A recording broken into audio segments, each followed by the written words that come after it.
ভাবি, যাকে আমার সাবিনার চেয়েও হাজার গুণ বেশি সচেতন আর দায়িত্বশীল মনে হয়েছে একটা জায়গায়, সেটা অবশ্যই আপনাদের সাথে শেয়ার করব।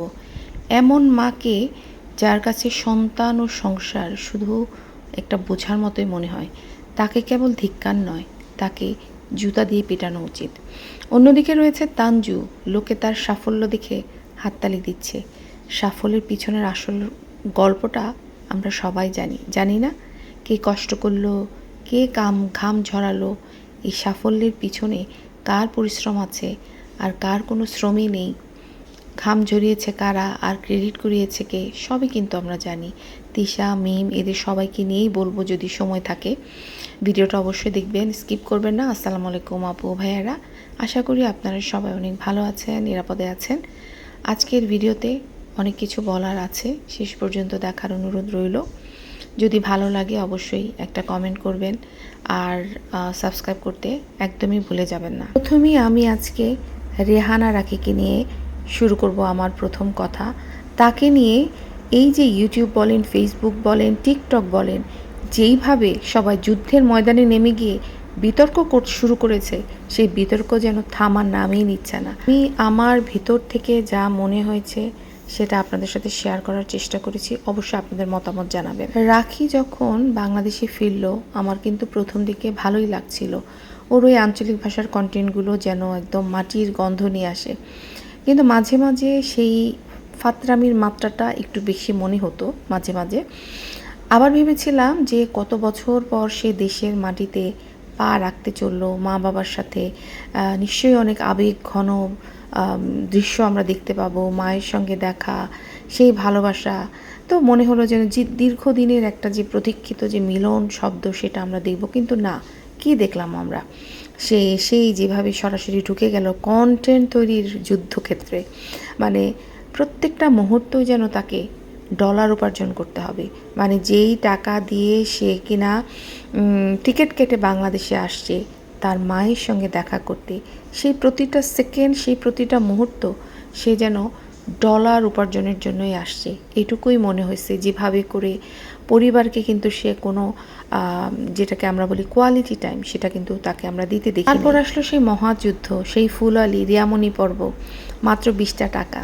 মানে এদের কাছে সবটাই শুধু কন্টেন্ট। হ্যাঁ, ওই 20 টাকার জন্য রাখিকে যেভাবে তোলপাড় করা হলো, দেশবাসী এক যোগে যেভাবে তাকে কাজ করায় দাঁড় করালো, সেটা আমার কাছে ভালো লাগে নাই।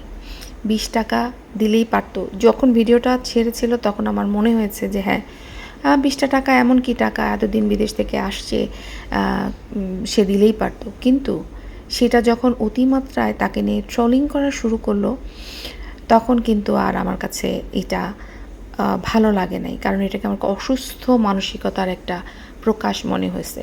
সে একটা ভুল করে ফেলছে এবং সে সেটার কিন্তু ইয়েও করছে যে তার কাছে ওই মুহূর্তে ভাঙতি টাকা ছিল না। যেহেতু আমরা স্বাভাবিক, আমারও কিন্তু হয়, আমি যখন আসি দেশে যাই তখন আমার কাছেও থাকে না, তো স্বাভাবিক তখন হয়তো আমার সাথে যারা আসে, আমার আত্মীয় স্বজন, তারা হয়তো টাকাটা পে করে, আমি হয়তো পরে তাকে দিয়ে দিই।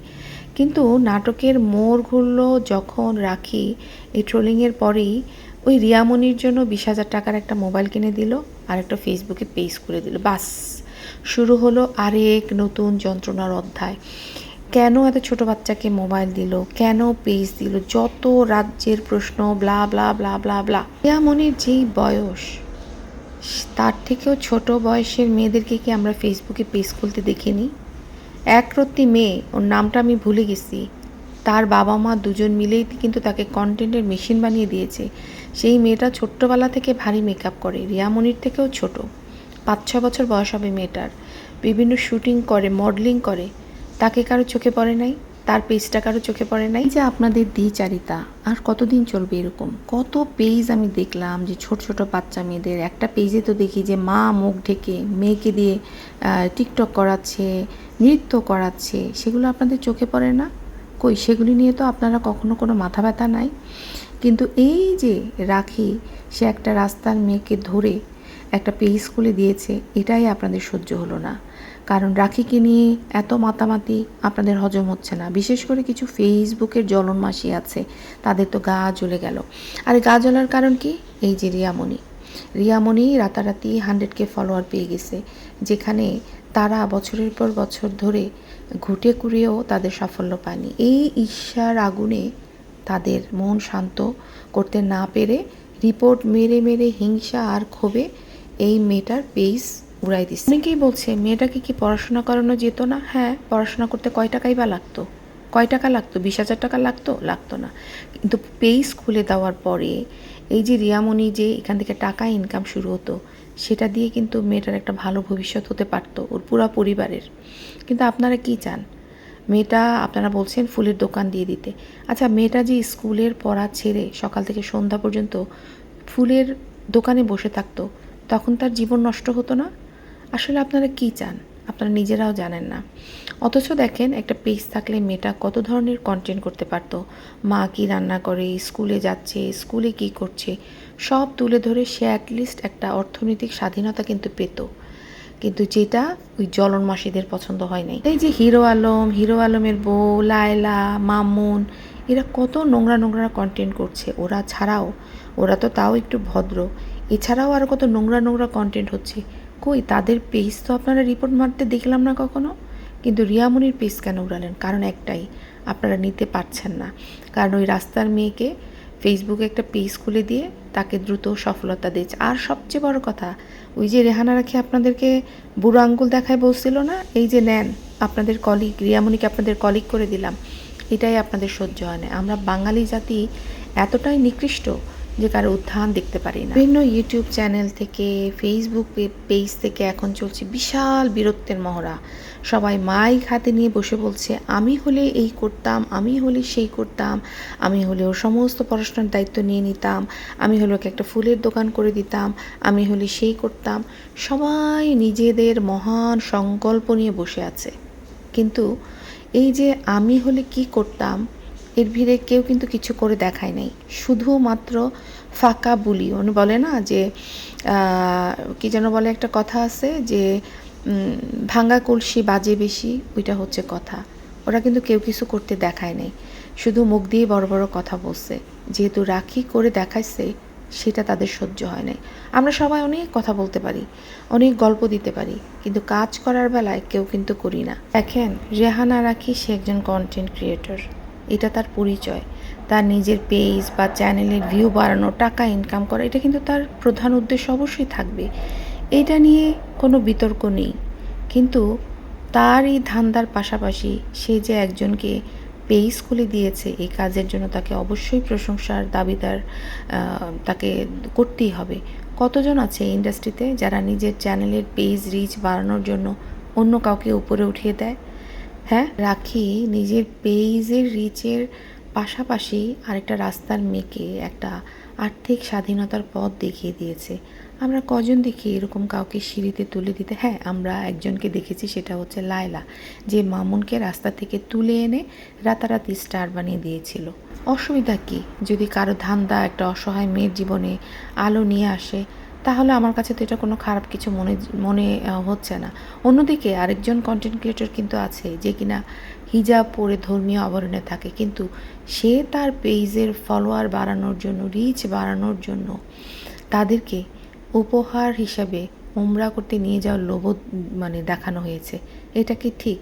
কই তাকে নিয়ে তো লোকজন খুব একটা কথা বলছে না। হ্যাঁ, কিছু মানুষজন তাকে নিয়ে কথা বলেছে, কারণ সে তার রিচ বাড়ানোর জন্য সে ওমরা হজের মতো একটা লোভ দেখানো হচ্ছে, এটা নিয়ে অনেকেই কথা বলছে। তবে হ্যাঁ, দিন শেষে সবার মধ্যে দোষ ত্রুটি থাকে। রাখি ভুল করছে, সেটা শুধরানোর চেষ্টা করছে, তাকে নিয়ে আসলে এবার বাড়াবাড়িটা বন্ধ করা উচিত। সাবিনার কিছুক্ষণ আগের ভিডিওটা দেখলাম, যেখানে তার বাপের বাড়ি থেকে রাব্বি তাকে আনতে গেছে।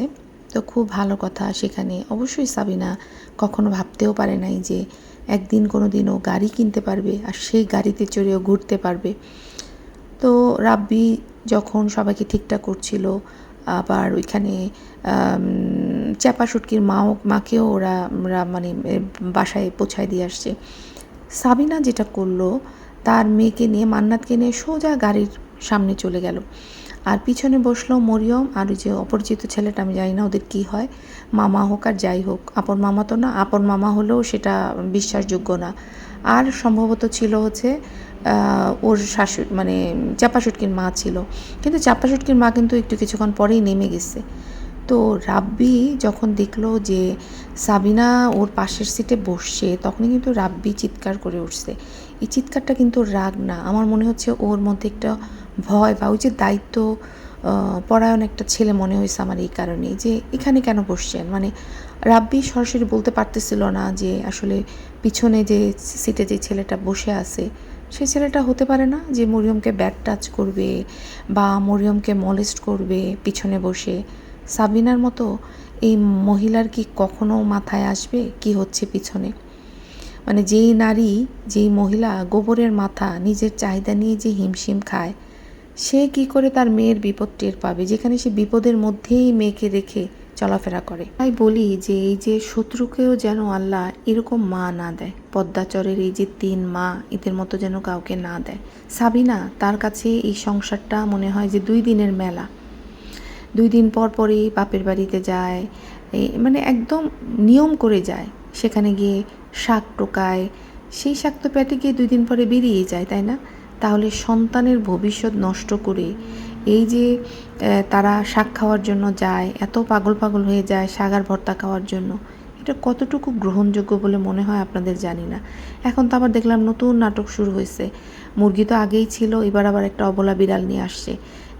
যেই মেয়ে কিনা, যেই মহিলা কিনা নিজের রক্তের বন্ধন, নিজের সন্তানের দায়িত্ব সামলাতে পারে না, সে কিনা নিজের সংসারে 2 দিনও টিকতে পারে না, সে এখন এই অসহায় প্রাণীদের নিয়ে কী করবে বুঝতে পারতেছেন? এই অসহায়, এই অবলায় প্রাণীগুলিও কিন্তু বাচ্চাদের মতো রিস্কের মুখেই আছে। এর ভিডিও দেখলাম তানজিলার দেওয়া উপহার, তানজিলার যত বস্তা পচা জিনিস আছে যেগুলো তানজিলা নিজে আর কখনো ব্যবহার করবে না, তার ছেলেকে ব্যবহার করাবে না, মানে কোয়ালিটি খুব খারাপ, সেগুলোই দাক্ষিণা হিসেবে মিমকে দিয়ে দিচ্ছে। আর মিম মহা খুশিতে আমাদের সঙ্গে সেগুলো শেয়ার করতেছে, যেন মহা মূল্যবান রত্ন ও বাবুকে দিয়ে ক্যারি করায় নিয়ে আসছে। অথচ দেখেন তার জ্ঞানের কি বহর, মিম প্যাম্পার্স ডাইপার্স কী জিনিস সেটাও জানে না, কিন্তু সেটা নাকি আবার সে তার মেয়েকে ব্যবহার করতেছে। হ্যাঁ, প্যান্ট করতেছে, যেখানে ওর হাজব্যান্ড কিন্তু জানে। আচ্ছা, যদি ওরা এই জিনিসটা ব্যবহার করে, যদি বাবু জানে, তাহলে মিম কেন জানে না? অথচ মিমের অহংকারে মাটিতে পাই পড়ে না, এমনভাবে উপস্থাপন করে কোনো কিছু তাকে বললে যে সে বিশ্বের সমস্ত জ্ঞান নিয়ে এসে বসে আছে। হ্যাঁ, অথচ দেখেন ঠিকমতো সে প্যাম্পার্স ডাইপার্স কি সেটা সে বলতে পারে না। নাইক্কা নুইক্কা আগে তো অনেক শুনছি, বাবু বলে বলে তাকে এগুলো ঠিক করাইছে, অথচ সে বাবুকে রীতিমতো পায়ের জুতা বলে মনে করে। চিন্তা করে দেখেন যে এদের যদি কিছু থাকতো, মাথার মধ্যে যদি কিছু জ্ঞান থাকতো, তাহলে এরা জামাইদেরকে কি ভাবতো, যেখানে মাথার মধ্যে গোবর ভর্তি, যারা দুনিয়াদারি সম্পর্কে কিচ্ছু জানে না, নোংরামিটা ভালো করে জানে, ওই জন্যই এত অহংকার করে। এইবার তানজিলার পাড়াবাড়িটিয়া সহ্যের সীমা ছাড়াই গেছে, সব জায়গায় শুধু গুড় গুড় গুড়, প্রতিদিনই ওমনের স্বপ্নে জাগরণে সব জায়গায় পাটালি গুড়, আখের গুড়, মানে গুড়ের একটা প্রদর্শনী দিয়ে বসছে। আজ মানে এইগুলির কি মানে আমি বুঝতে পারতেছি। সাকিবের দিকে তাকালেই বোঝা যাচ্ছে যে ওর কিন্তু চোখ বসে গেছে, একদম ক্লান্তিতে ভেঙে পড়ছে। মানে মনে হচ্ছে যেন ও একাধারে যে কষ্টগুলো করতেছে, ওই মহিলা শুধু গুড়ের ওই অ্যাড দেখা যাচ্ছে, এই যে দেখেন গুড় কীভাবে, গুড় দেখেন, এই যে আমার হাজব্যান্ড গুড় এখন ভাজ করবে, দেখেন দেখেন কীভাবে, মানে সে একটা ফোঁটাও সাহায্য করতেছে না, তার সমস্ত শক্তি সে ব্যয় করতেছে ক্যামেরার সামনে এই সমস্ত গুড়ের নাটক করতে গিয়ে, শুধু ভিডিও নিয়ে এদিক ঘুরে সেদিক ঘুরে, আর সাকিবকে সে নির্দেশ দিচ্ছে এই দেখো ওই দেখো। মানে টাকার নেশায় এই মহিলা এমন ডুবে গেছে যে পরিবার, দায়িত্ব, স্বামী সব কিছুর ঊর্ধ্বে এই মহিলার কাছে এখন টাকা।